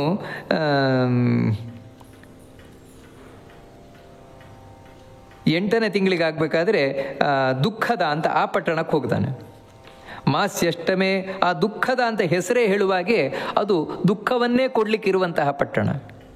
ಅಲ್ಲಿ ತಾನು ದುಃಖವನ್ನು ಅನುಭವಿಸ್ತಾ ಇನ್ನು 9ನೇ ತಿಂಗಳಿಗಾಗಬೇಕಾದ್ರೆ ನಾನಾಕ್ರಂದಪುರ ಅಂತ ಅಲ್ಲಿ ಹೋಗ್ತಾನಂತೆ. ನೋಡಿ, ಹೆಸರೇ ಹೇಳುವಾಗೆ ಇದೊಂದು ವಿಚಿತ್ರವಾದ ಪಟ್ಟಣ ನಾನಾಕ್ರಂದಪುರ. ಅಲ್ಲೇನು ಅಂತ ಹೇಳಿದ್ರೆ ಆ ಊರು ಪ್ರವೇಶ ಮಾಡಿದ ಕೂಡಲೇ ವಿಚಿತ್ರವಾದ ಶಬ್ದಗಳಂತೆ. ಅಂತ ಹೇಳಿದರೆ ನಾವೊಬ್ಬರಿಗೆ ಹೊಡೆದ್ರೆ, ಹಿಂಸೆ ಕೊಟ್ಟರೆ ಅವ್ರು ಹೇಗೆ ಕೂಕೊಳ್ತಾರೆ, ಅಯ್ಯೋ ಆ ಅಂತ. ಅಂದರೆ ಈ ಕ್ಯಾನ್ಸರಲ್ಲಿ ಲಾಸ್ಟ್ ಸ್ಟೇಜಲ್ಲಿರೋರು ಅಯ್ಯೋ ನೋವನ್ನು ತಾಳಲಾರದೆ ಕೂರ್ತಾರಲ್ವ ವಿಚಿತ್ರವಾಗಿ. ಅದನ್ನು ಕೇಳಿದ್ರೇ ನಮಗೊಂಥರ ಆಗತ್ತಲ್ವ. ಯಾರೋ ಒಬ್ರು ಇವಾಗ ಮನೆಯಲ್ಲೇ ಯಾರಾದರೂ ಆ ರೀತಿ ನರಗ್ತಾ ಇದ್ರೆ, ಅಂದರೆ ನರಳುತ್ತಾ ಇದ್ರೆ, ಆ ನರಳುವ ಯಾತನೆಯನ್ನು ನಮಗೆ ಕೇಳಲಿಕ್ಕಾಗೋಲ್ಲ, ಶಬ್ದವನ್ನು ಕೇಳಲಿಕ್ಕಾಗೋಲ್ಲ. ಆ ಊರಿಡೀ ಹಾಗೆ ಅಂದೆ. ಆ ಊರಿನಲ್ಲಿ ನಾನಾ ಕ್ರಂದಪುರದಲ್ಲಿ ಇವನು ಪ್ರವೇಶ ಮಾಡಿದ ಅಂತ ಹೇಳಿದ್ರೆ ಎಲ್ಲ ಕಡೆಯಿಂದಲೂ ಇದೇ ಶಬ್ದ, ಅಯ್ಯೋ ಅಂತ ಅಳುವ ಶಬ್ದ, ಗೋಳೋಡುವ ಶಬ್ದ, ಇದೇ ಶಬ್ದ. ಅದನ್ನು ಕೇಳಿ ಎಲ್ಲಿವರೆಗೆ ಅಂದರೆ ಇವನು ಗೋಳಾಡ್ಲಿಕ್ಕೆ ಶುರು ಮಾಡಿಬಿಡ್ತಾನಂತೆ. ಯಾಕೆ ಅಂತ ಹೇಳಿದ್ರೆ ಅಷ್ಟು ಟಾರ್ಚರ್, ಅದು ಮೆಂಟಲ್ ಟಾರ್ಚರ್ ಸಿಕ್ಕಾಪಟ್ಟೆ. ತಾನು ತಳಿಲಿಕ್ಕಾಗದೆ ತಾನು ಜೋರಾಗಿ ಕೂಗ್ಲಿಕ್ಕೆ ಶುರು ಮಾಡ್ತಾನಂತೆ. ಅಷ್ಟು ಮಾತ್ರ ಅಲ್ಲ, ಶೂನ್ಯ ಹೃದಯ. ಆವಾಗ ಯಾವ ರೀತಿ ಅಂತ ಹೇಳಿದ್ರೆ ಮನಸ್ಸು ಸಂಪೂರ್ಣ ಬರಿದಾಗಿರುತ್ತದೆ ಅಂತ ಹೇಳಿದರೆ ಅಲ್ಲಿ ತನಕ ಸ್ವಲ್ಪ ಆದರೂ ಆಶ್ವಾಸನೆ ಇತ್ತು, ಯಾರಾದರೂ ಏನಾದರೂ ಮಾಡಿಯಾರಾ, ನನ್ನನ್ನು ಇಲ್ಲಿಂದ ಪಾರು ಮಾಡಿಯಾರಾ ಅಂತ.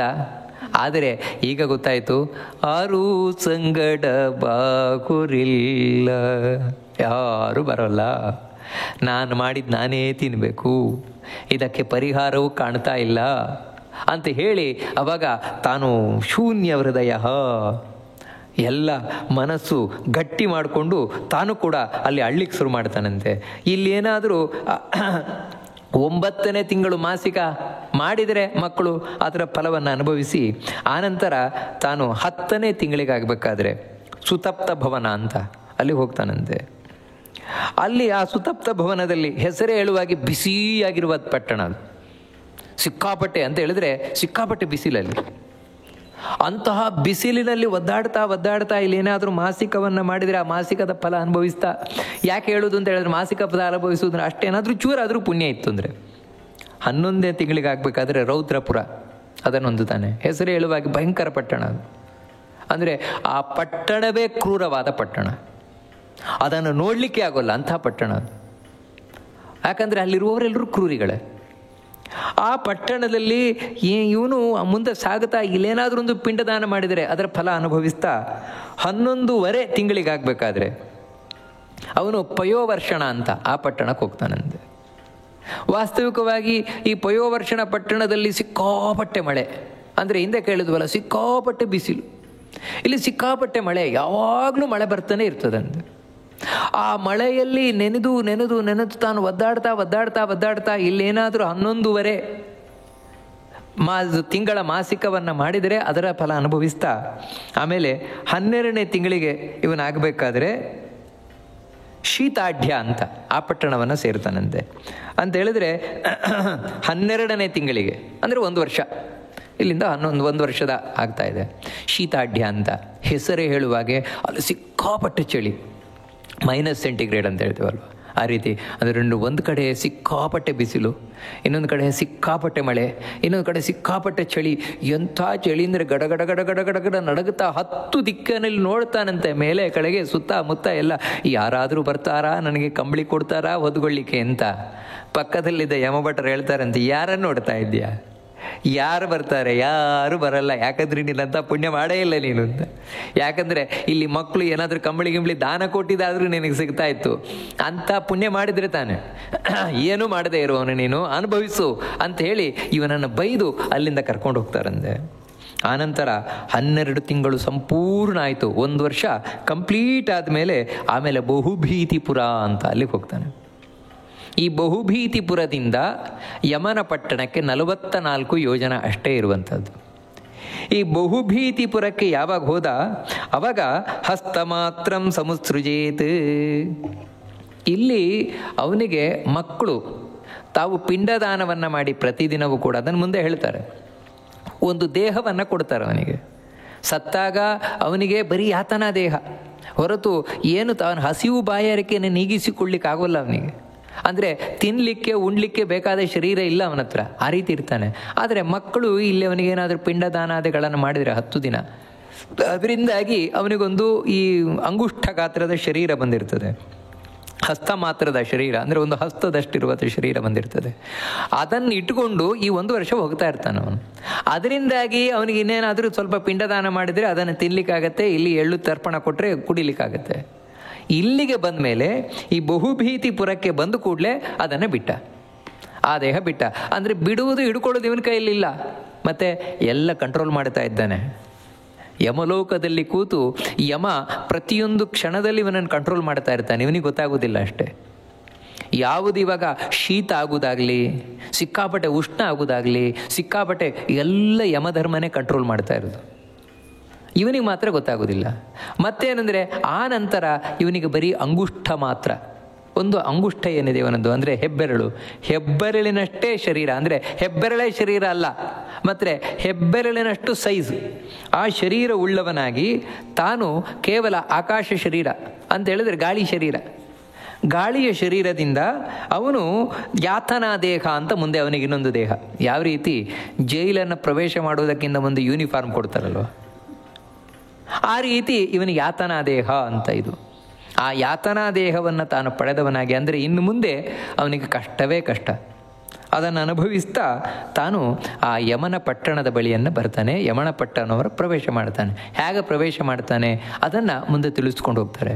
ಇದನ್ನು ಹೇಳ್ತಾ ಭಗವಂತ ಹೇಳ್ತಾನೆ, ನೋಡು ಗರುಡ, ನಾನಿಲ್ಲೇನು ನಿನಗೆ ಇಷ್ಟೆಲ್ಲ ಕಷ್ಟಗಳನ್ನು ಹೇಳಿದೆ, ಎಲ್ಲ ಕಷ್ಟ ದುಃಖ ಯಾರಿಗೆ ಅಂದರೆ ಯಾರಿಗೆ ಸತ್ತ ಬಳಿಕ ಅವರ ದೇಹದ ಸಂಸ್ಕಾರದಿಂದ ಹಿಡಿದು, ಅಂದರೆ ಆ ಶವ ಸಂಸ್ಕಾರದಿಂದ ಹಿಡಿದು ಎಲ್ಲ ಔರ್ಧ್ವದೇಹಿಕ ಕ್ರಿಯೆ, ಅಂದರೆ ಸತ್ತ ಮೇಲೆ ಮಾಡಬೇಕಾದಂತಹ ಕಾರ್ಯಕ್ರಮಗಳನ್ನು ಶಾಸ್ತ್ರೀಯವಾಗಿ ಮಾಡಬೇಕಾದದ್ದನ್ನು ಸರಿಯಾಗಿ ಮಾಡಲಿಲ್ವೋ ಅವರಿಗೆ ಮಾತ್ರ ಇಂಥ ಕಷ್ಟ ಅನುಭವಿಸಬೇಕಾಗ್ತದೆ ಅಂತ ಹೇಳ್ತಾ, ಧರ್ಮರಾಜನ ಪಟ್ಟಣದಲ್ಲಿ 4 ದ್ವಾರ ಇದೆ, ಪೂರ್ವ, ಪಶ್ಚಿಮ, ಉತ್ತರ, ದಕ್ಷಿಣ.